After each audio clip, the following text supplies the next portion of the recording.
वीर्यं करवावहै तेजस्विनावदितमस्तु महाविद्विषावहै।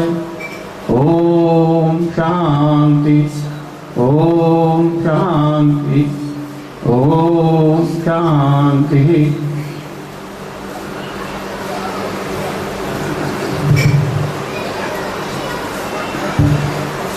આપણે આની વાત છે જે સૂક્ષ્મ શરીર છે. આપણે અગાઉ જાણી લીધું કે સ્થૂળ શરીર છે એની ઓળખ માટે થઈને આપણે કહીએ છીએ કે આ હું છું. પણ એ તો સાબિત થઈ ગયું કે શરીર હું નથી. શાસ્ત્રમાં ઢોલ વગાડીને કહે છે કે શરીર હું નથી, શરીર હું નથી, શરીર હું નથી. એ સમજો. અને આપણે પણ આખું એનું શરીરનું વિજ્ઞાન સમજી અને નક્કી થાય કે શરીર નથી, શરીર હું નથી. કારણ કે શરીરની સાથે માત્ર જ્યાં સુધી આપણે શ્વાસોશ્વાસના સંબંધ છે ત્યાં સુધી આપણને એક સાધન મળ્યું છે. આપણને એટલે સૂક્ષ્મ શરીરને જ્યાં સુધી એક શ્વાસોશ્વાસ એક નક્કી થયા છે, જન્મથી મૃત્યુ સુધી હું એક સાધન મળ્યું છે.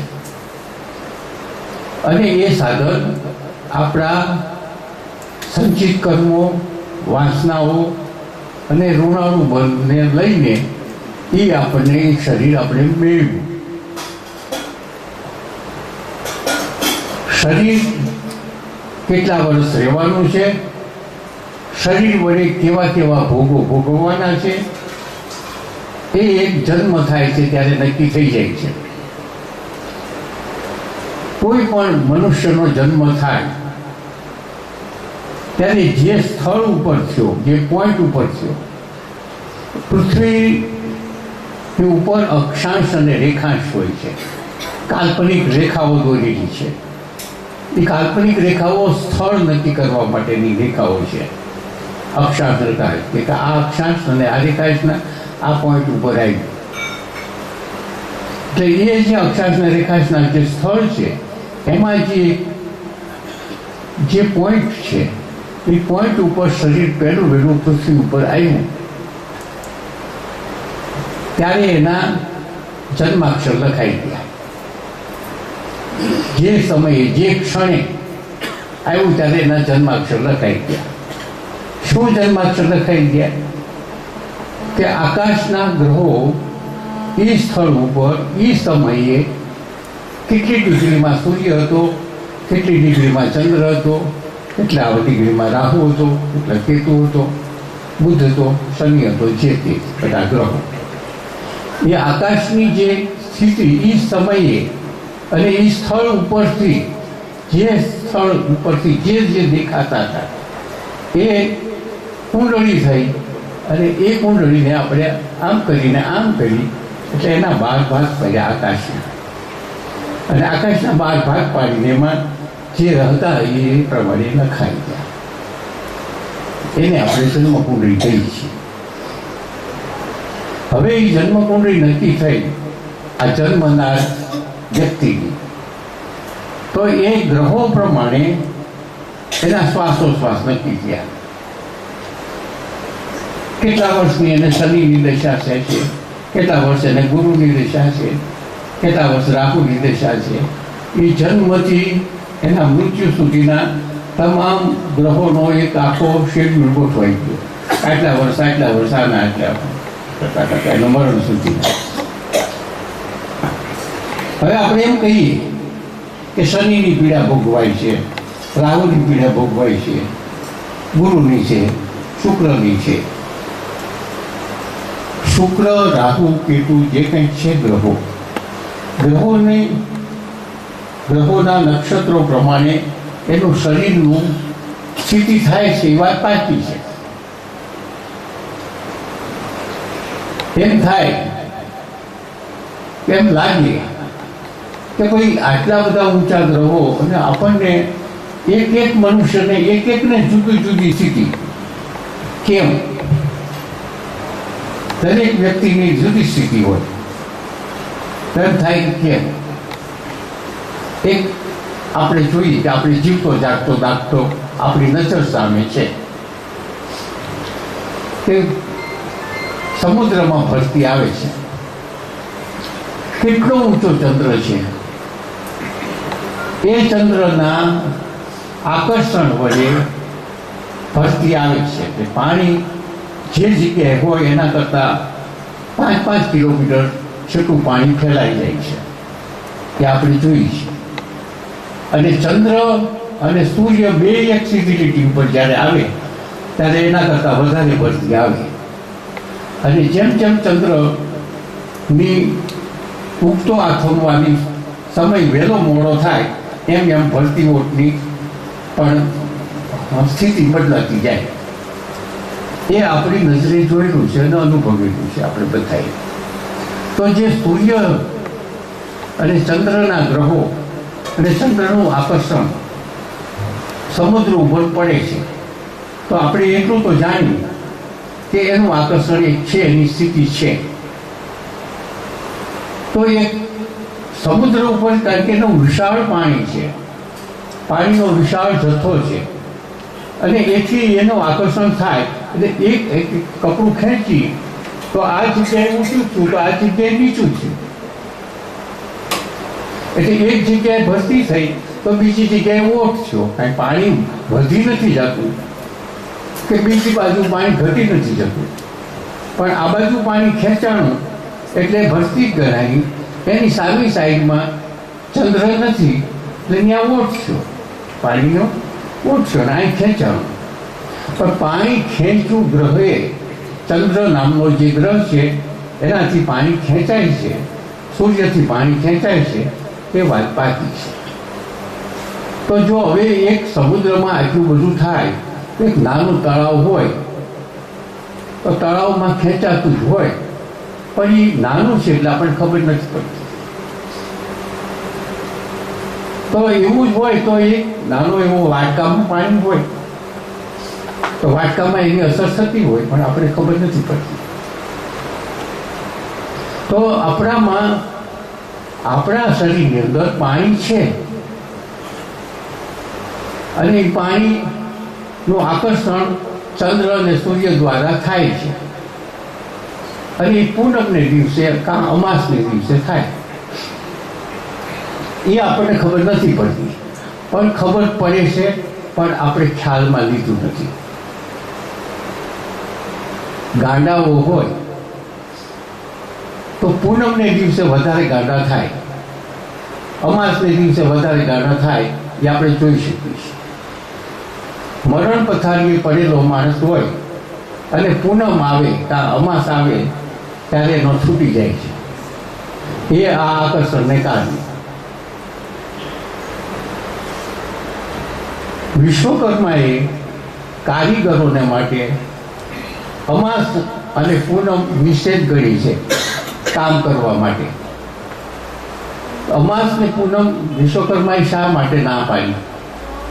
કારણ કે એ વખતે એનું માણસ, કારીગરનું માણસ ઠેકાણે ન હોય અને કોઈ હથિયાર વાગી જાય તો એ એવી રીતે એનું માણસ ઠેકાણે ન રહીએ ને એટલા માટે અમાસ અને પૂનમે રજા પાડવાનો એને કર્યો છે. મારો કહેવાનો અર્થ એટલો જ છે કે જો આ બધું એક વૈજ્ઞાનિક, સૂક્ષ્મ વૈજ્ઞાનિક એક પ્રક્રિયા છે. કહેવાનો મતલબ એવો છે કે જો ચંદ્ર અને સૂર્યની તાકાત એક વ્યક્તિ ઉપર આટલી બધી હોય અને એ આપણે અનુભવીએ છીએ અને આ અમાસ ને પૂનમ એક મુખ્ય છે, તો બીજા ગ્રહો એવી જ રીતે આપણા શરીર ઉપર અસર કરતા જ હોય છે. એ એક હકીકત છે. પણ એમાં એક વાત એની અંદર બીજી આવે છે કે ભાઈ અમાસને દિવસે, પૂનમને દિવસે એવી રીતે જ્યારે શનિની પ્રક્રિયા ચાલતી હોય, શનિનો પીરિયડ ચાલતો હોય, રાહુનો પીરિયડ ચાલતો હોય કે સૂર્યનો પીરિયડ ચાલતો હોય કે ગુરુનો કે શુક્રનો, તો શનિનો પીરિયડ ચાલતો હોય ત્યારે શનિ આપણને કંઈ દુઃખ નથી આપતો, ગુરુ આપણને સુખ નથી આપી દેતો. પણ ગુરુનો પીરિયડ હોય ને ત્યારે જે વ્યક્તિનો જન્મ થયો છે એમાંથી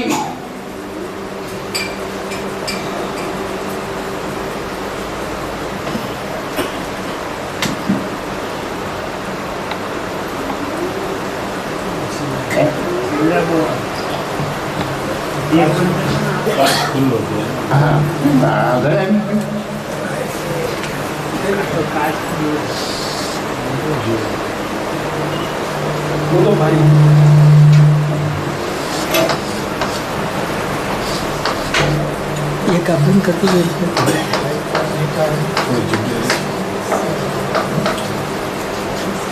આ એક વ્યક્તિના સંચિત કર્મ છે.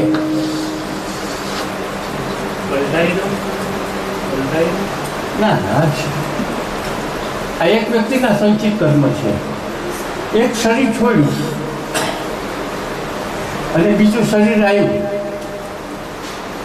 ત્યારે આ જે છે આ જવાબદાર છે. આ મન, ચિત્ત અને અહંકાર છે ને એ આ ભેગું કરવાનો આ જવાબદાર છે. એટલે એમાંથી પણ આ જન્મ થયો એનો, ત્યારે આમાંથી અમુક જથ્થો એને મળ્યો નવા શરીરમાં. આમાંથી અમુક જથ્થો નવા શરીરમાં એટલો જથ્થો એને મળ્યો, બાકીનું તો જામનામ જ છે. હવે આ જથ્થો મળ્યો એમાં કેટલા સારા કર્મ છે, કેટલા ખોટા કર્મ છે, એ બધું એ આટલું જ લઈને આવ્યો. બાકીનું તો બેલેન્સ પડ્યું છે બેંકમાં, સારા ને ખરાબ કર્મ. હવે આ જે છે એ જે આટલું છે ને એને પ્રારબ્ધ કહે છે.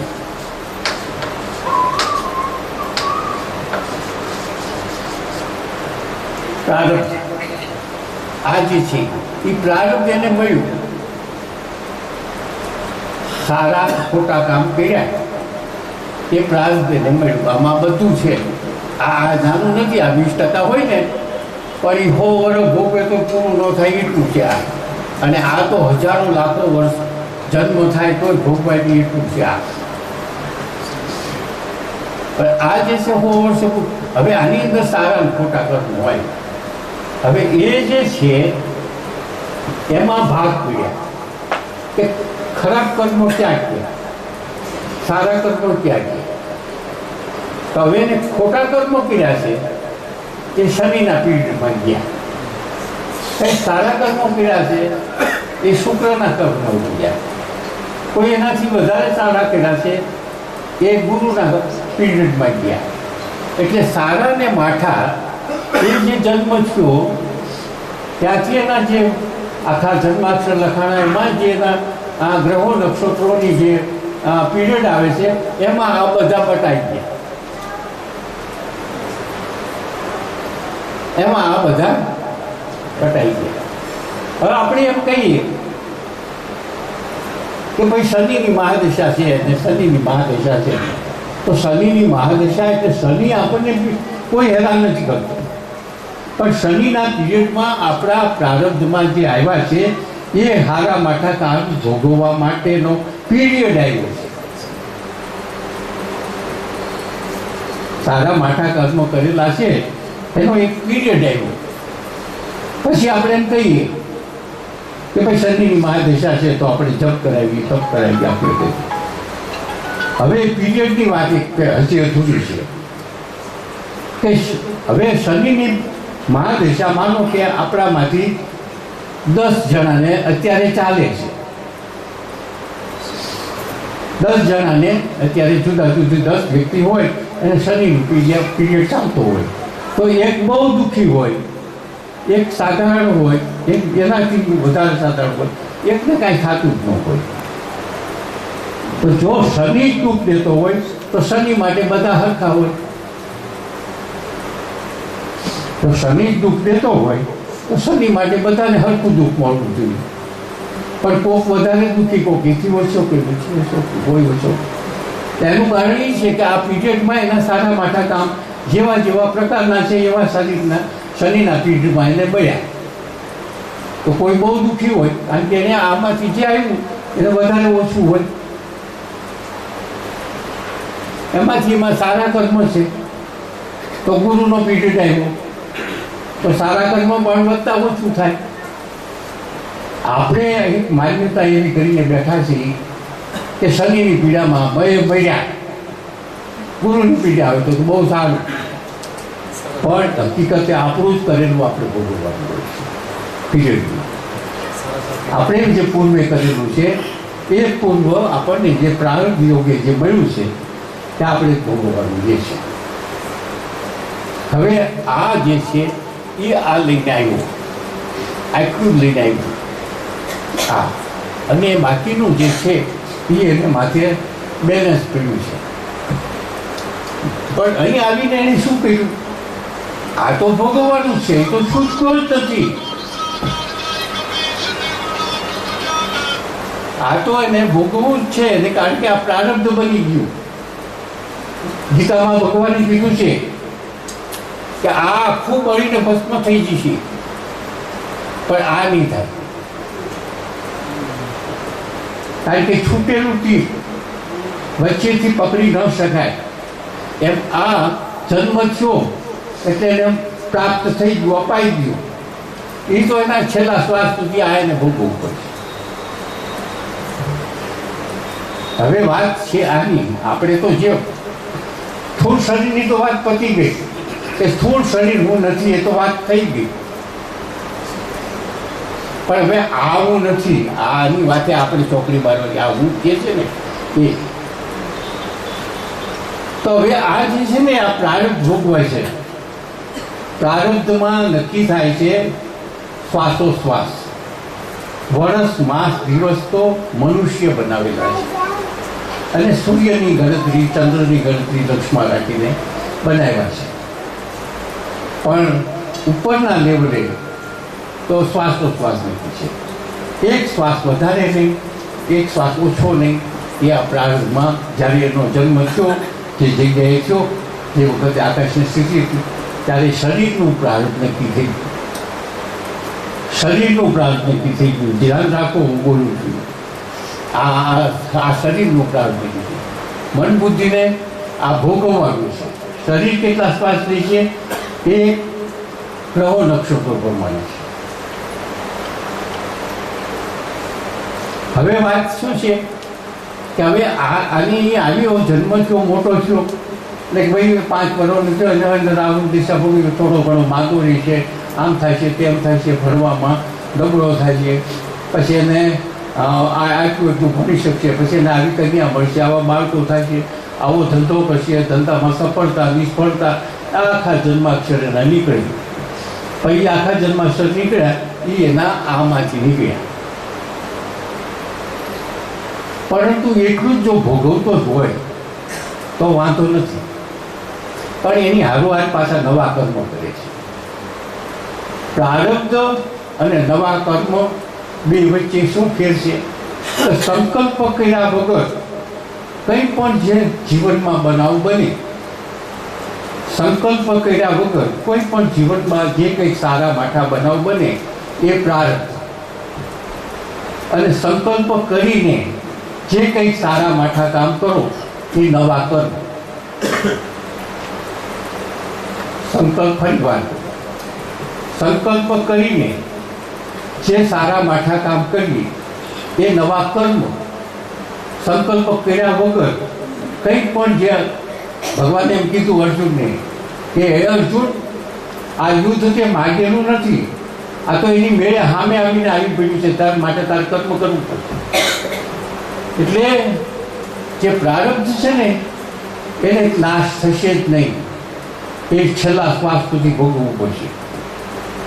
હવે જુઓ એનો એક સાબિતી કે રામકૃષ્ણ પરમહંસ પૂર્ણ થયેલા, પરમ તત્વને પામી ગયેલા, છેલ્લું શરીર, પણ છતાં એને પ્રારબ્ધ હતું છેલ્લે કેન્સર ભોગવવાનું, તો એને કેન્સર ભોગવવું હતું. રમણ મહર્ષિને હાથનું કેન્સર હતું, શંકરાચાર્યને ભગંતર હતી. એટલે મહાપુરુષ હોય, ગમે એવો હોય, છૂટેલું તીર વચ્ચેથી પકડી શકાતું નથી. એટલે જે પ્રારબ્ધ છે એ જે વ્યક્તિનો જન્મ થયો એ વખતે એનું જે આ બધું એને મળી ગયું એ એને ભોગવવું જ પડશે પહેલેથી છે. ગમે ત્યાં યજ્ઞ કરશે, ગમે તે પૂજા કરશે, પાઠ કરશે, ગમે તે. એટલે મેં વાત કરી તમને દાખલો આપ્યો કે રામકૃષ્ણ પરમહંસને ભોગવવું પડ્યું, રમણ મહર્ષિને ભોગવવું પડ્યું. શ્રી કૃષ્ણએ જન્મ લીધો એટલે મનુષ્ય તરીકે જન્મ લીધો તો એને પણ અમુક બધા કર્મો ભોગવવા પડ્યા. મનુષ્ય તરીકે જન્મ લઈએ તો એ ગમે અવતારી પુરુષ હોય તોય પણ એને ભોગવવું પડે અને ભોગ્યું. રમણ મહર્ષિને પણ ભોગ્યું, આપણે શંકરાચાર્યએ પણ ભોગ્યું. શંકરાચાર્યનો દ્રષ્ટાંત આપો કે શંકરાચાર્ય ને કોઈ વિરોધીએ મેલી વિદ્યાવાળાએ એને ભગંતરનું દરદ મોકલ્યું. મેલી વિદ્યાવાળાએ શંકરાચાર્ય ત્યારે એના શિષ્યો 4 હતા. એમાંથી જે મંડન મિશ્ર હારી ગયેલો હતો એ વિદ્યાનો જાણકાર હતો અને પછી એનો શિષ્ય બન્યા. પછી સુરેશ લાગણ જેનું નામ પાડવું એમાં આવ્યું અને 4 શિષ્યોમાંનો એક હતો. પણ એની પાસે જૂની વિદ્યા તો હતી જ. ત્યારે એણે અભ્યાસ કરીને કીધું શંકરાચાર્યને કે તમને જે ભગંતર મોકલ્યું છે એ ફલાણે મોકલ્યું છે અને જો તમે મને રજા આપો તો હું એને ભગંતર એને પાછું મોકલું. આવું એના શિષ્યએ કીધું.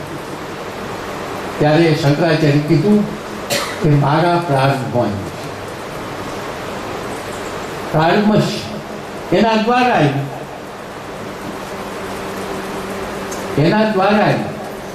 એટલે ભોગવવું જ પડે. એટલે મારે ભોગવવું જ છે. જો હું અત્યારે તું પાછું મોકલીશ તો એના કર્મ એને તો એને ભોગવવા પડશે. પણ મારા તો પ્રારંભમાં આવવાનું હતું અને આવ્યું છે. એને મને જે દંડ મોકલ્યું એ એના કર્મ છે અને એનું કર્મ એ એને સ્વતંત્ર રીતે ભોગવશે. પણ મને જે પ્રારંભમાં આવવાનું જ હતું તો એના દ્વારા આવ્યું એટલે મને ભોગવી લેવા દે. અને જો હું નહીં ભોગવું તો મારે પાછો બીજો જન્મ લેવો ભોગવવા માટે. કારણ કે પ્રારંભ એક સંત પુરુષ હતા, બહુ ઉચ્ચ કક્ષાના હતા. એને પગની પીડા હતી, બહુ પીડા હતી, બહુ મોડી પીડા. એના સેવકોએ ચારે કોઈને દવાખાને ના તેલ દેશી વૈજ્ઞાનિક આ તેલ બધે ફેરવે, બહુ ફેરવા 30 વર્ષ ગયા પણ પગની પીડા મટી ગઈ. પછી સંત કંટાળ્યા કે હવે તમે મને મારા આશ્રમમાં મૂકી જાઓ, મારું જે થવાનું છે થશે, તમે છોડી દો, હવે થાકી ગયા છે, તમે થાક્યા હું થાક્યા. શિષ્ય મૂકી ગયા આશ્રમ. એક બેટી ધ્યાન દરવાજા પાસે એના રૂપડીના દરવાજે બહાર ઊભા હતા, બેઠા હતા. ત્યાં ફળિયામાં એક છોડવો હતો. એ છોડવો બોલ્યો કે તમે મારા પાંદડા વાટી અને જો તમે ચોપડશો તો તમને મટી જશે. સંતે કીધું 30 વર્ષથી હું દુઃખી થાવ છું, તું આજ બોલ્યું કે મારા પાંદડા મટાડી જશે. તો છોડવાએ કીધું કે હવે તમારું પ્રાગ પાક્યું છે, હવે તમારું મટવાનું પ્રાગ પાકી ગયું છે, એટલે હું કહું છું એને સમય આવી ગયો છે એટલે હું કહું છું.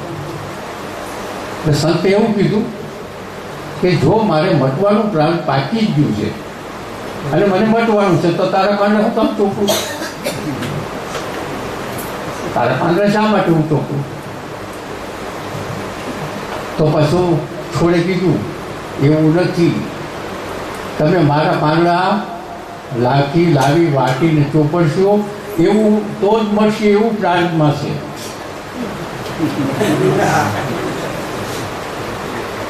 એવું નથી, તમે પાંદડા લઈને વાંચશો અને ચોપડશો તો જ મળશે, એવું પ્રાર્થમાં છે. આપણે એમ કહીએ કે આટલી જ દવા લઈને મટી ગયું અને પેલાને તો આટલી બધી દવા લીધી તો નથી મળતું. દવા માત્ર નિમિત્ત છે, એ લઈ તો જ મટે. પણ એ બધું પ્રારબ્ધ છે. આપણી વાત તો મૂળ વાત એ છે કે સંચિત કર્મોમાંથી જે પ્રારબ્ધ છે એ છેલ્લા શ્વાસ સુધી ભોગવવાનું છે, એ છૂટકો જ નથી. અને આ છે આપણા સંચિત કર્મો અને આ પ્રારબ્ધ છે. પ્રારબ્ધ ભોગવવા કોઈ છૂટકો નથી. સંચિત કર્મોનું પોટલું છે ત્યાં સુધી જન્મ ને મરણ છે. હવે આપણે તો સાબિતી કરવાનું છે કે હું સૂક્ષ્મ શરીર નથી. તો આવું જે છે હવે આ ક્યારે ભોગવાય? આ તો હવે આપણે નક્કી વાત થઈ ગઈ કે છેલ્લા શ્વાસ સુધી ભોગવશું એટલે પૂરું થઈ જાય છે. નવા કર્મ કરીશું આમાં જમા થશે. પણ આનું શું? તો એના માટે આપણી ભગવદ્ ગીતા એમ કહે છે કે તું ધ્યાન યોગ, કર્મ યોગ, ભક્તિ યોગ, આ બધા રસ્તા છે પામવાના. અને એ રસ્તે દ્વારા નરસિંહ મહેતા પામ્યા, રામકૃષ્ણ પરમહંસ પામ્યા, રમણ મહર્ષિ પામ્યા, અને અગાઉ કેટલાય આ દ્વારા પામ્યા. તો એ જે પાયમા એને આ સંચિત કર્મોનું શું કહ્યું? પાયમા એટલે શું? પાયમા એટલે શું? હવે એ આપણે વાત ત્યાંથી અધૂરી હતી કે ભાઈ રજોગુણ આપણામાં તમોગુણ નથી, પણ રજોગુણ છે એ સંસાર ભોગવવાની ઈચ્છાવાળો છે. સંસારનો મોહ છે એ છૂટતો નથી. કોઈ પણ વાતે એ છૂટતો નથી. તો એનાથી જો સત્વગુણ આવે તો જ વૈરાગ્ય આવે. પણ સત્વગુણનો પારો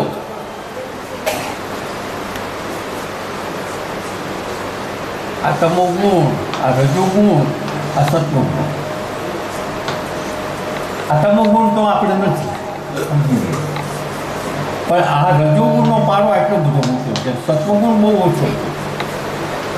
હવે આને મોટો કરવો હોય તો આને નાનો કરીએ તો મોટો થાય. હવે મોટો થઈ ગયો. પેલાને નાનો કરવાનો છે. નાનો કરી તો પેલો મોટો થઈ ગયો આપોઆપ. તો એ નાનો કરવો કેવી રીતે? નાનો ભક્તિથી થાય, સાધનાથી થાય. કર્મયોગ, ધ્યાન યોગ, ભક્તિ યોગ. પણ એ તો બધું સંસાર ફર્યા પછી થાય, આમાં ન થાય. તો એના માટે તો આપણે કીધું કે ભાઈ જપ, તપ, દાન, યજ્ઞ, સેવા અને પ્રાયશ્ચિત. જપ કરો. જપની અંદર એવી વાત છે કે જપ તો ઘણા કરતા જ હોય છે, પણ જપ છે ને વૈજ્ઞાનિક રીતે નથી કરતા.